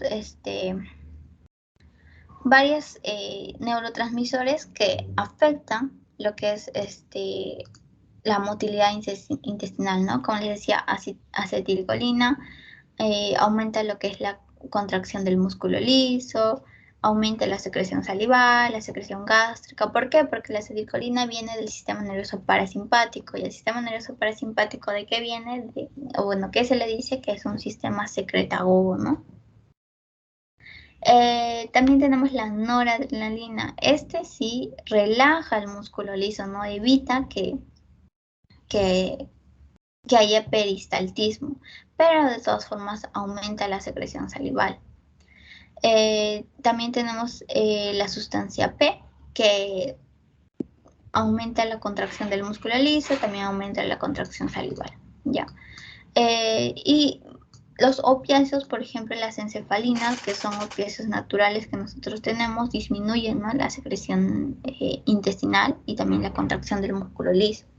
Entonces van a haber varios neurotransmisores o esta motilidad del intestino está regulada por grupos, ¿no? De células, no tanto enterocromafines, los neurotransmisores, la actividad excitatoria, la que contraen el músculo o limitan o lo hacen y disminuyen la contracción del músculo liso, ¿no?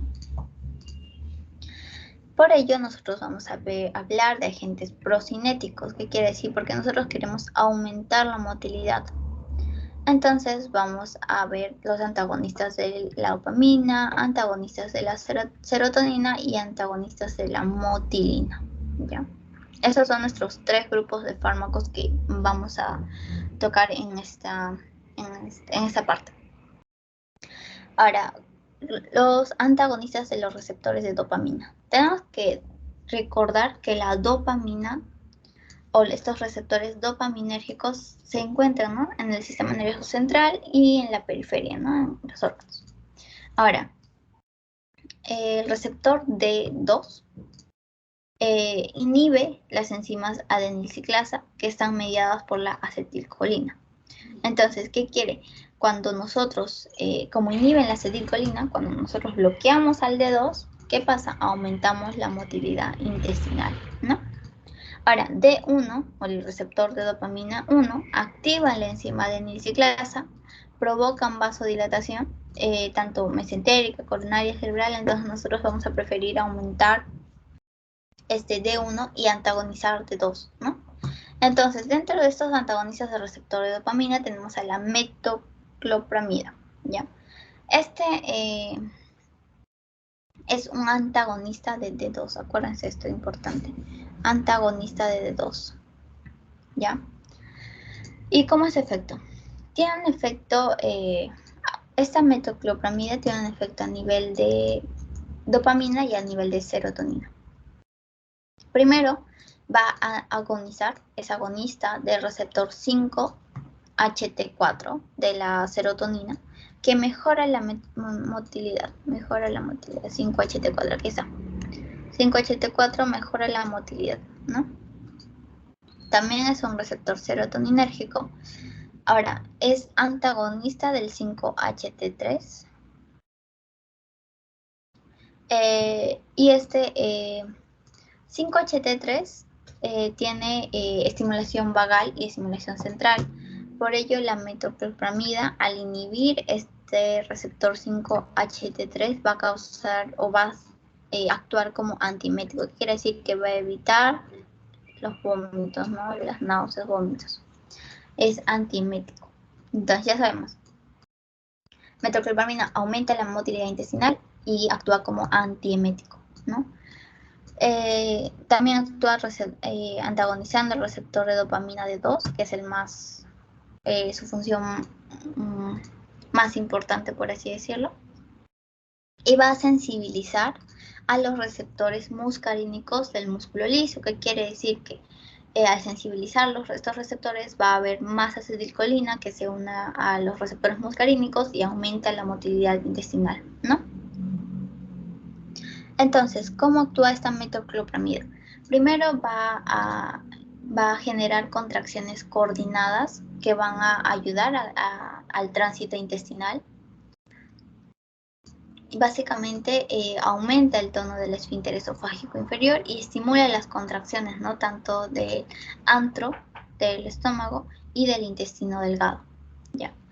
La metoclopramida no va a tener mucha acción sobre lo que es el intestino grueso. Ya. A ver, ¿qué más? Está indicado para lo que es gastroparesia, cuando el estómago está, como su mismo nombre lo dice, ¿no?, para o así, gastroparesia. Para procedimientos médicos o diagnósticos que necesiten que el paciente se le intube, para radiografías con contraste del tubo digestivo y para disminuir náuseas y vómitos, ¿no? Porque actúa como antiemético, mejora la motilidad. Ya, eso es con la metoclopramida. Ahora, dentro de sus efectos adversos, como actúa con la dopamina, no sé si se acuerdan que la dopamina tiene efectos extrapiramidales, entonces el paciente puede tener distonía, ¿no? Si hay un tratamiento prolongado, puede haber disinencia tardía, puede haber efectos extrapiramidales en niños a dosis altas, ¿no? En adultos jóvenes también a dosis altas, pero estos efectos extrapiramidales son reversibles. Si hay un tratamiento prolongado y le causa disinencia tardía, ahí sí puede ser irreversible, ¿no? Ya, y el otro fármaco es la domperidona. Esta domperidona, ¿qué pasa? Antagoniza de manera más importante, por así decirlo, los receptores de dopamina 2 y no participa con otros receptores, ¿no? Este es más que nada selectivo de dopamina, a diferencia de la metoclopramida, que era dopamina y serotonina, ¿no? Dopamina y serotonina. Ya. Entonces, no tiene efectos sobre otros receptores, como les decía, de la metoclopramida. También se absorben muy rápido, se distribuyen o se une a las proteínas plasmáticas, se metaboliza en el hígado, al igual que la metoclopramida, y se excreta, ¿no? La domperidona se excreta por vía fecal y por vía urinaria, ya, más que nada por vía fecal. ¿Y qué pasa? Este es un procinético, o sea, aumenta el tránsito intestinal. No tiene efectos extrapiramidales, por más que actúe con la dopamina, no tiene efectos extrapiramidales. ¿Por qué? Porque no cruza con facilidad lo que es la barrera hematoencefálica, ¿ya?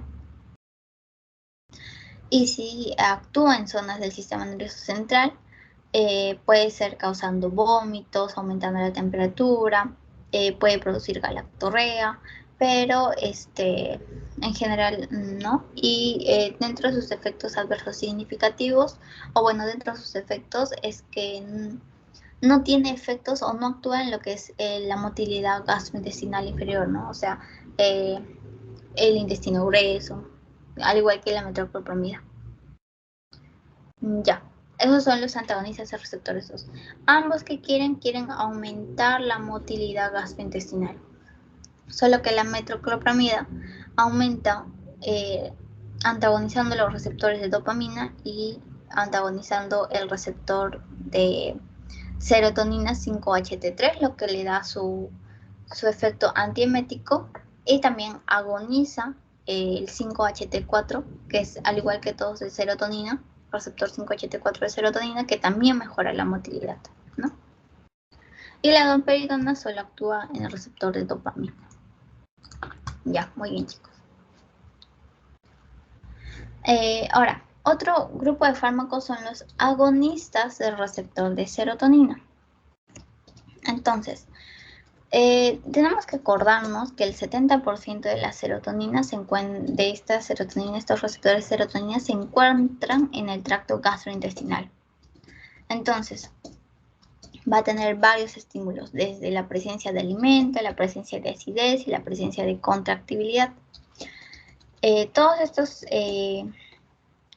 estímulos estimulan la producción de serotonina, ¿no? ¿Para qué? Para que vaya y promueva lo que es o aumente la contracción muscular.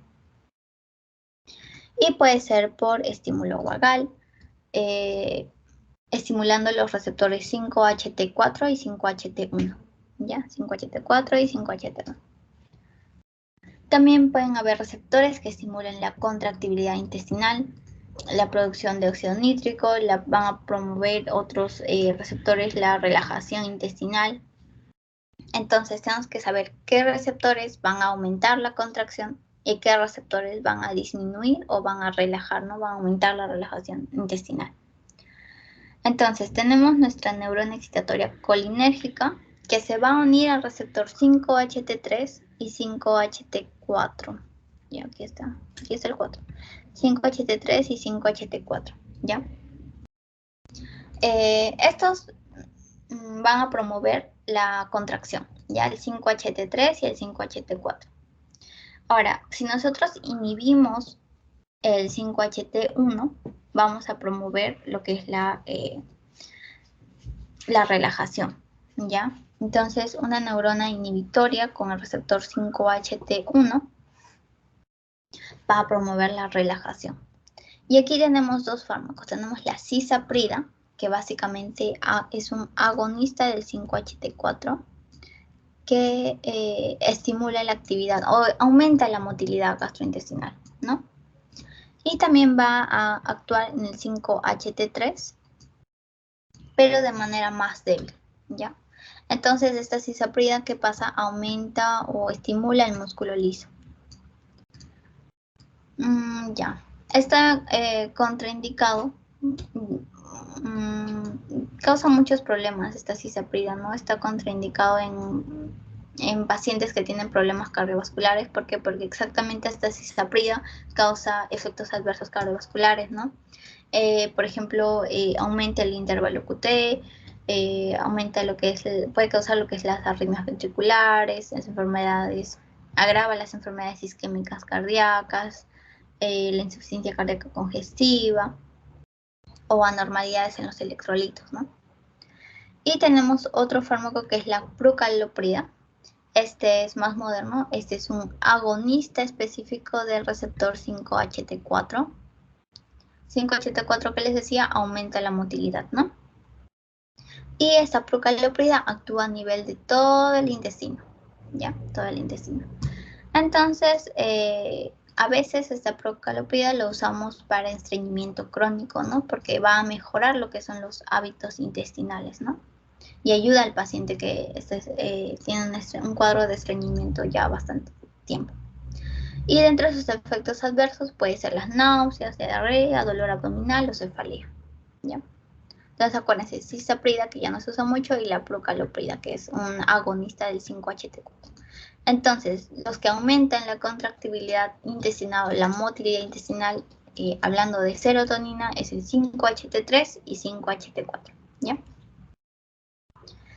Y finalmente tenemos los agonistas de la motilina. Entonces, aparte de la serotonina, también hay estímulos, ¿no? Que actúan sobre el receptor de la motilina. Esta motilina es un agente contráctil del tracto gastrointestinal superior, o sea, específico del tracto gastrointestinal superior, el cual se llama motilina. Y puede ser estimulada, ¿no? Una hormona que es provocada por las células, aumenta la motilidad gastrointestinal. Dentro de estos receptores, la motilina, hay un fármaco que actúa igual que la motilina, que es la eritromicina. Este es un antibiótico, un macrólido que imita la motilina, ¿no? Entonces, esta eritromicina, que vamos a hablar en la siguiente clase, este antibiótico aumenta la motilidad intestinal, ¿no? Ahora, nosotros no usamos esta eritromicina porque al ser antibiótico nosotros podemos causar lo que es la resistencia antibiótica, ¿no? Entonces, no lo usamos, y hay macrólidos que forman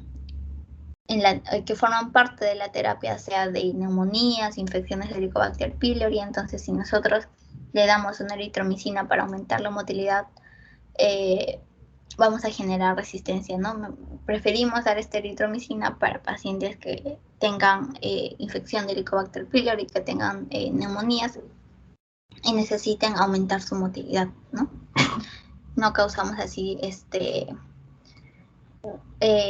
resistencia antibiótica. De todas formas, la eritromicina o estos agonistas de la motilina se indican, ¿no? Para lo que es la gastroparesia diabética, eliminar residuos que no han sido digeridos. Y dentro de sus efectos adversos, les decía, ¿no? Tolerancia, interacción con fármacos que inhiben al CYP3A4 y resistencia antibiótica. Muy bien, chicos. Ahora vamos a hablar sobre el tratamiento del estreñimiento, ¿ya? Para el tratamiento del estreñimiento es solo un cuadrito que lo saqué de su libro. Básicamente, cuando ustedes tengan un paciente estreñido, primero inician con fibra, ¿no? Después, o suplemento dietético, fibra y suplemento dietético. Si al paciente no le sirve eso, recién vamos a pasar a lo que es el tratamiento farmacológico, ¿no? Que son laxantes osmóticos, suavizantes de las heces, laxantes estimulantes o procinéticos. ¿Por qué? Porque al igual o similar que los antibióticos puede causar resistencia, ¿no? Puede que no responda a ese laxante que le estás dando. Entonces, ¿qué es el estreñimiento, chicos? Son evacuaciones duras que el paciente necesita hacer esfuerzo excesivo, o después de ir al baño el paciente siente que no ha evacuado, ¿no? Todo, por así decirlo, siente una evacuación incompleta. Entonces, esto se debe a que todo nuestro tracto gastrointestinal hay una relación tanto de electrolitos como de agua. Entonces, en el estreñimiento hay una alteración de esta relación, ¿no? Va a haber como un flujo de electrolitos que va a hacer que el contenido o esto tiene que ver con la osmolaridad, con cuántos litros de agua tenemos, cuántos litros se absorben, si es isotónica o no es isotónica, para manejar el estreñimiento, ¿no? Entonces, el estreñimiento propiamente dicho o el estreñimiento crónico, hay un tránsito lento del colon, ¿no? ¿Por qué? Porque puede haber disminuyen las contracciones, claro, las contracciones, el peristaltismo, o hay un aumento no coordinado de la actividad motora, ¿no? Entonces, no se coordina el tracto gastrointestinal, entonces al final tampoco ayuda a la eliminación de estas heces, ¿no? Entonces, también cuando hay estreñimiento puede haber disfunción del piso pélvico, y los términos que vamos a hablar es laxar, que es evacuar por el recto material fecal formado, y la catarsis, ¿no? Que es una evacuación de material fecal pero no formado. En general aquí hablamos lo que es la diarrea, ¿no? Y el tratamiento, como les decía, inicial es con fibras, y si no son con fibras o no le funciona con fibras, son con laxantes que el paciente no ha usado anteriormente, ¿ya? Ya, entonces, a ver, ya, ese es el cuadro que les decía. Puede haber, algunos van a causar contracciones segmentarias, que quiere decir que por segmentos, ¿no? Que van a aumentar o que van a movilizar la masa o el bolo fecal. Otros solo movilizan el bolo fecal y otros son propulsoras, ¿no? Son laxantes propulsores que movilizan las heces ya disueltas. Entonces, como les decía, primero tenemos las fibras o suplementos dietéticos. Estos son ácidos grasos de cadena corta que aumentan el trofismo bacteriano, ¿no? Al aumentar el trofismo bacteriano, aumentan lo que es la defecación. Entonces, dentro de esta fibra que tenemos al salvado de trigo, con su componente de lignina, ¿qué hacen? Esta lignina jala agua y ayuda a la defecación, ¿no? Ahora, esta fibra va a ser más potente que el paciente coma frutas, que el paciente coma verduras, donde también jalan agua. Estas frutas, verduras jalan agua para que el paciente evacúe, pero no es tan efectivo que un paciente que coma fibra, ¿no? Ya. Ahora, también tenemos los laxantes osmóticos. Estos laxantes osmóticos se dividen en tres, ya: soluciones de polietilenglicol y electrolitos, laxantes salinos y azúcares y alcoholes no digeribles, ¿no? Que son los más usados. Entonces, estos laxantes, ¿qué pasa? Se absorben poco, pero retienen agua, o sea, elevan la osmolaridad. Entonces, al elevar esta osmolaridad, aumentan o producen la defecación, ¿ya? Los laxantes salinos ya tienen que ver más que nada con los cationes de magnesio, aniones de fosfato, sulfato, citrato de magnesio o fosfato de sodio, ¿no? Entonces, estos electrolitos, al igual que el anterior, ¿qué hacen? Jalan agua hacia el intestino. ¿Para qué? Para que esta expulsión sea más rápida, ¿no? Y tenemos los azúcares o alcoholes no digeribles. Dentro de los más usados que ustedes van a ver en la clínica es la lactulosa. Ya, es una galactosa más fructosa, la lactulosa. Este se metaboliza en el colon hacia ácidos grasos de cadena corta y estimulan como una motilidad propulsora, ¿no? Y hacen que haya una extracción osmótica también de agua hacia la luz. O sea, ¿qué quiere decir? Actúan como propulsores y extraen agua hacia la luz para que la ayuden al paciente, ¿no? También tenemos laxantes que son suavizantes de heces, como tenemos las sales de docusato y aceite mineral, ¿no? Estas sales de docusato ya disminuyen la tensión superficial de las heces, estimulan la secreción intestinal tanto de líquidos electrolíticos, los aceites minerales, ¿no? Como por ejemplo, reblandecen la materia fecal, ¿ya? También tenemos los laxantes estimulantes. Estos laxantes estimulantes son más que todo irritantes porque presentan efectos directos en los enterocitos, ¿no? En las neuronas entéricas y en el músculo liso gastrointestinal. Entonces, ¿qué pasa? Van a producir una inflamación en el intestino delgado y el colon para promover la acumulación de agua, para que entren electrolitos y así estimulen la motilidad intestinal, ¿no? Y laxantes, esto es con los laxantes estimulantes, ya por eso se le dice que son irritativos, porque inflaman a un bajo grado, pero de todas formas inflaman el intestino delgado. Y finalmente tenemos los laxantes estimulantes, ¿no? Que son los laxantes de antraquinona, que forman, por así decirlo, que igual que todos, jalan agua para poder evacuar. Tenemos los aceites de ricino. Como son aceites, estimulan la secreción de líquidos, de electrolitos y aceleran el tránsito intestinal, o enemas y supositorios, ¿no? Como la glicerina, que es como un lubricante que va a ayudar a defecar al paciente, es un efecto ablandador de las heces. Y finalmente también tenemos a los procinéticos o secretores para el estreñimiento, ¿no? Como la lubripostona. Este es un medicamento que actúa en el receptor EP2 de la prostaglandina E2.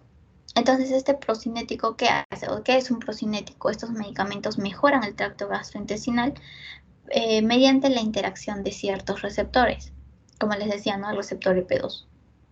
Entonces, este receptor estimula la secreción de cloro, eh, que hace que venga cloro del exterior hacia la célula, y esto genera que haya más líquido, ¿no? Este líquido estimula la defecación, mejorando la consistencia de las heces y también la motilidad de las heces, ¿ya? Y estos procinéticos tenemos la lubripostona, la linaclotida y la plecanatide, ¿ya? Todos estos son procinéticos que secretan cloro y también jalan agua para que mejorar la consistencia de las heces y la motilidad, ¿ya? Entonces, muy bien, chicos. ¿Alguna duda, alguna pregunta hasta ahí? ¿Todo claro?